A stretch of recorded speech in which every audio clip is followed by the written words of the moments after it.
Karibu AMG Realtors. We have specialized in selling of land across the country in areas like Nanyuki, Naivasha, Nakuru, Juja, Kagunda Road, Malindi, and the Abadeas. Contact us today for land investment solutions and have your title deed delivered within 60 days upon completion of payment. SMS AMG to 40299 or call us on +254 748 229 941. AMG Realtors. We don't just deal in land, we deal in value. Thank you so much, Princess, for being on the We Don't Play podcast show today. How are you? I'm fine. How are you? I'm good, thank you. This is something we've been planning to do for a while now. It's been a minute. It has, but I'm so happy we finally got the chance to do it. And you're here now, and we're definitely looking forward to hearing your expert tips because you have done amazing things for the production and for the community. So I'm so excited that you're here today. Thank you so much. You're welcome. You're most welcome. So tell us more about who you are, what you do, and what's going on in your life right now. Okay. So my name is Princess. I am a producer and owner of a production company. We do video production. We specialize in film, television, commercials, music videos, and branded content. So honestly, like content is king at this point. So whatever we need to, capture visually and for anyone or any of our clients, we try to provide that service.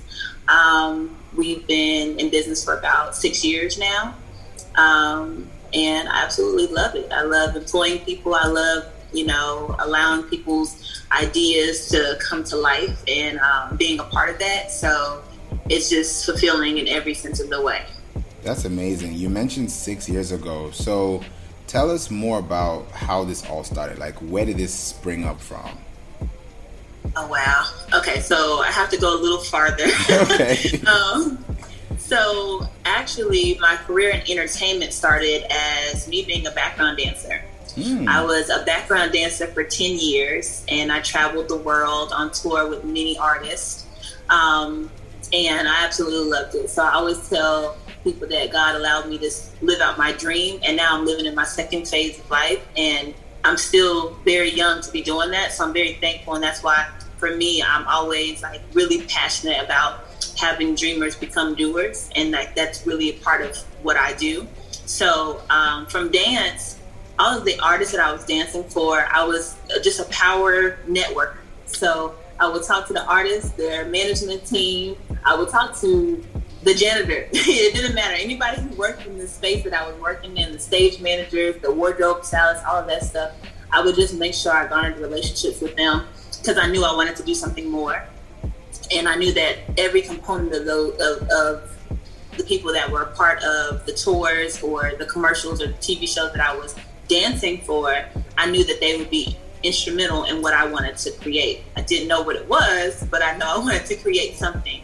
So basically what I did is I started my first company, which is called Beyond the Steps, and that was an entertainment consulting company. So we did consulting and coaching for aspiring talent. If you wanted to be a singer, a dancer, a model, an actor, we started to really develop you, train you, and teach you about the business of the industry. As a dancer, I would come home from tour and I would travel the world on someone else's dime and still get paid for it, and I would love it. But I would see some of my counterparts who were still in that struggling artist phase, and they didn't have the business savvy that I had. And sometimes it would limit them because I tell everybody I was not the best dancer in the world. There was people who could outdance me, but there was no one who could out-network me, and there was no one who can outwork me. And so those things are things that I wanted to instill in other people who wanted to become not just dreamers, but doers. So I started a consulting company, and that's also... So from there, I was, still doing arts development, still choreographing, still traveling as a dancer. And a lot of the artists that I danced for, when I stopped dancing for them and started really saying I want to take a step back and do other things, I'm gonna go back because I didn't stop dancing by myself. I didn't want to stop dancing. I actually God told me to stop dancing, and I was being disobedient. And I was just like, nope, I'm going to dance. I'm just going to keep on doing it until my knees buckle, And it was at the peak of my career. I literally was on about 4 tours at the same time. And something happened to each of the artists. 2 of them got sick. One of them had allegations and was in court. And then the other one, the tour stopped. So I'm at the peak of my career, dancing with multiple artists, traveling to different places, and abruptly things changed. And honestly, I tell people it was just God telling me to sit down and listen. So from there, that's how I started my company. And it was really just to pour into the next generation of people who wanted to do what I was doing and what I was blessed to do. So when I stopped dancing and started just wanting to be more behind the scenes and helping others, that's when I started doing the consulting company. And then after finding like places for them, after developing that talent and honing in on teaching them the business aspect, I honestly just wanted to create a job placement program. So I was like, well, what can I do? Well, I got talent. Let's have a casting company. So let me start a casting company so that I can actually employ them. So that's how Beyond Castings and Productions came about. I was helping, new artists do their videos, lower budget, but I was putting it together. I remember I was working for one talent who was signed to Flow Rider, and as a new artist, you may not get the biggest budget, so you still got to call in favors. So she called me and she was asking me for a couple of things, and I was just getting it done, not knowing that I was doing anything special, just thinking I was helping someone who needed assistance. And I remember going to the video shoot, and we had like a horse in the video that I got. We had like 6 dancers that I got. We had a warehouse space, a condo downtown that was just like a friend of mine's, like just got all these things together. And the director, was like asking people, oh, who got this and who got this? And everyone was like, oh, princess. So he said, who's Princess? So he comes up to me and he's like, what do you do? I said, nothing, I'm just here helping a friend, And he's like, no, you're a producer. And I was like, okay. So at that point, I went to look up what a producer was, what the different types of producers, and just kind of really study, what it means to be called a producer. And I realized it was stuff that I was doing innately, like stuff that it was just, things that I love to do. I wanted to connect people. I had resources because I speak to everyone, and so it became very easy. I went to school for accounting, so I love numbers. So I knew how to, budget, so it just really, fell into my lap. So I had the job placement, which was casting the talent that I was developing. And now I was helping people, but I was really producing. So that was the birth of my casting and production company called Beyond Castings and Productions. So that's how I fell into this world of entertainment. That's beautiful. I feel like if you didn't go through those processes, you wouldn't have gotten to where you are today, because that was a lesson you had to learn. And being stubborn sometimes is a good thing, but it's also like a detrimental thing. Yes, definitely. Like when I tell you, I was like, what? First, just listen, because now I'm sitting here not knowing what to do, but he's already told you what to do, and it was just about me listening and being obedient. And when I did that, my life is so much better. So I really enjoy the space that I'm in right now, and it was all because I listened to God's word. So that's true. That's a big fact. Once you have that faith and you know that this is the way to go, everything else starts falling into your lap, like you said. The naming of the company, the people you need, the talents, the casting, all those things just come into play because you're in the right place at the right time. Yeah. Definitely. That's what's up. Okay, I like that. It definitely gives me more motivation now to, and also for those listening, to know exactly what their calling is and what they need to do, because some people always know, I want to do this, I want to do accounting, but how does accounting connect to casting? Like, you wouldn't think of that, but it's like there's a reason why I had to go through that, because I'm going to use those skills for something else.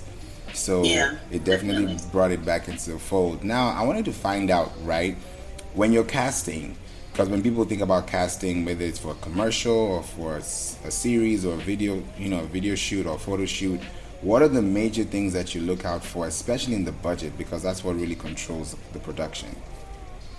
So we're talking kind of about two separate things. So producing and casting are totally different. When I'm going into casting, I'm thinking about the talent and how their work ethic is and how professional they're going to be, and also if they're the right person for the role.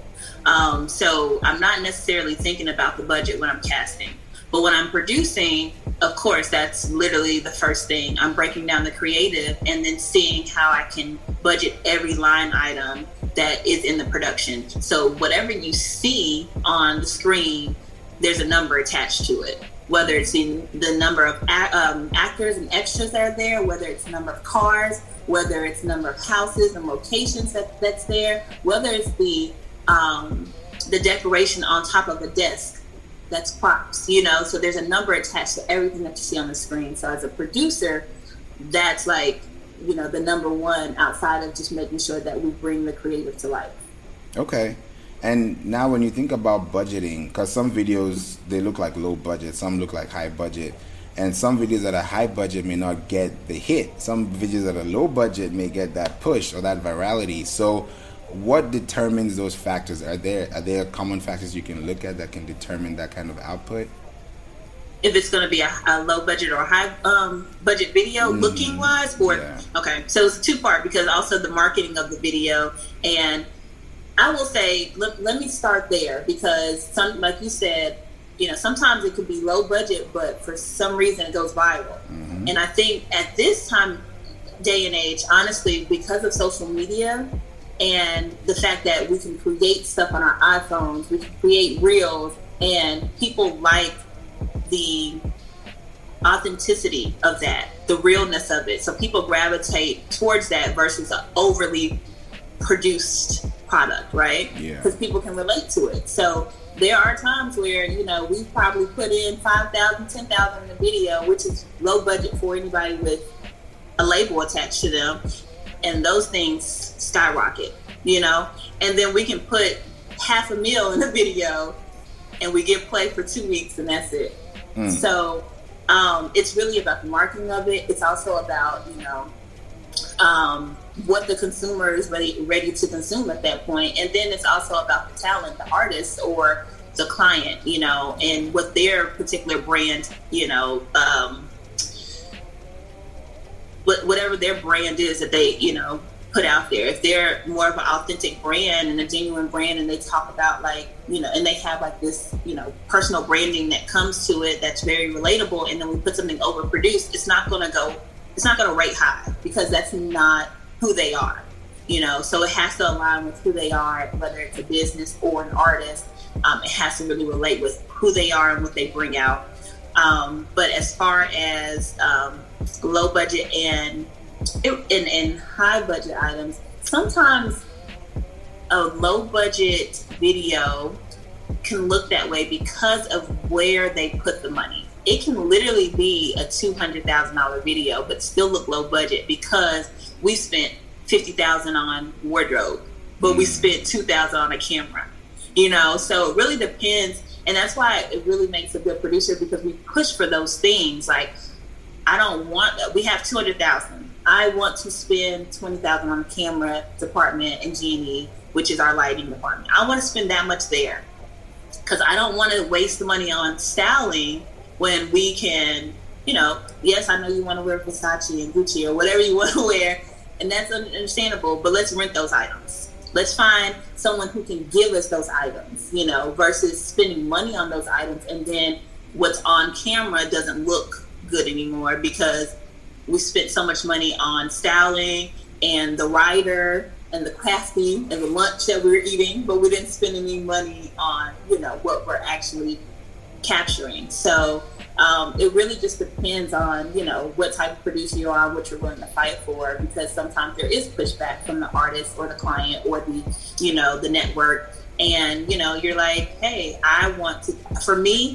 make sure the creative looks great. And then I want to also make sure that my crew is taken care of. Yeah. But those are usually my two biggest things. Like, whatever we're capturing needs to look like money, you know? And then also my crew needs to take home some money, you know? So those are usually what I look for. But, you know, low budget and higher budget videos, it really depends on how you maneuver that money that you do have. Because you can make a $5,000 video look great, you know, and some people don't realize you can do that. And I've done it a couple times.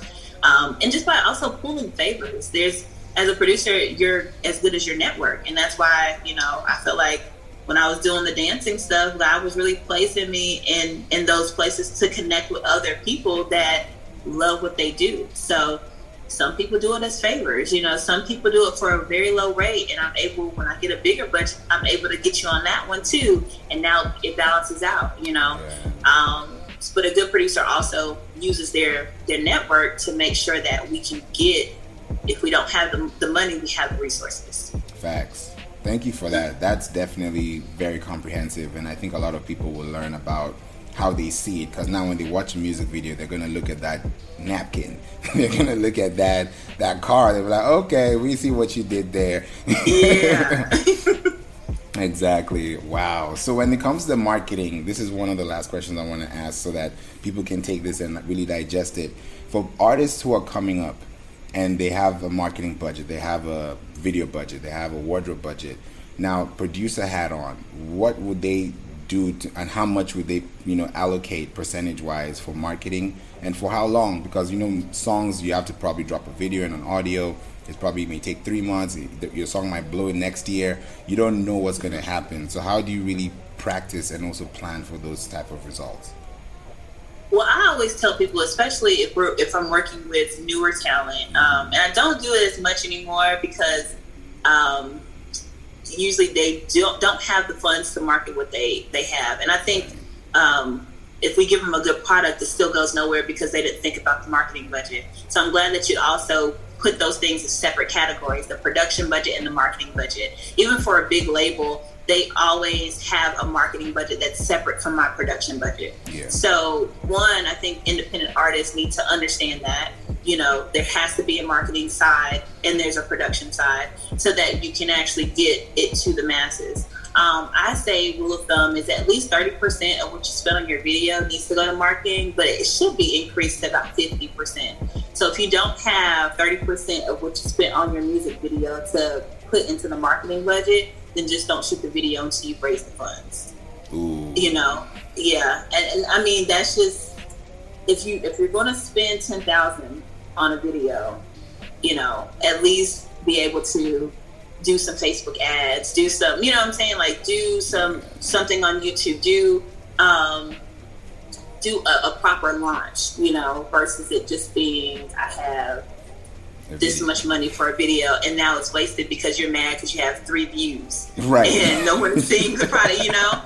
So, you know, I just feel like if you don't have it, wait till you do, because if you have an amazing song, amazing record, and a great classic visual, if it's out this summer or next summer, it's still going to be great, you know. So if you believe in your product, like there's songs and records and videos that we remember from Michael Jackson and Janet Jackson Scream that was shot, 15 years ago. We're still thinking about that video, not just the record, but the video too. Yeah. You know, so it's just like, if it's a great product, I promise you can wait. It's okay. You know, let's do it the right way. Exactly. That's a big pro tip. Thank you for that. That has definitely cleared out a lot of things for people because they're like, how much do I spend on this? You gave a perfect answer. So I'm so glad that you're able to help people with that. This has been an amazing discussion. I'm definitely bringing you back for part 2. This is just like a little teaser. Great. I cannot wait. Definitely. If there are ways people can connect with you, you know, what are the options they have? If they want to book you, if they want to, you know, inquire from you, like what are the options they have available? They can definitely reach, sorry about that. They can definitely reach me on social media. It's Princess Mbanuzue. Princess is my last name, Mbanuzue. They can also reach out on our website, beyondcastingsproductions.com. and they can email me, info@beyondcastingsproductions.com. Awesome. We're going to put that in the description and in the show notes for people who just have direct access to it, so they can reach out to you. And I'm so glad that this has been an opportunity that we've taken, and it's happened. So we're definitely going to bring it back for sure, and let people at least use the summer 2022 to understand what to do today, so that next year they're not doing the same mistakes they did the previous year. So, exactly. Yeah. I appreciate you. Well, thank you so much for having me. You're welcome. Anytime.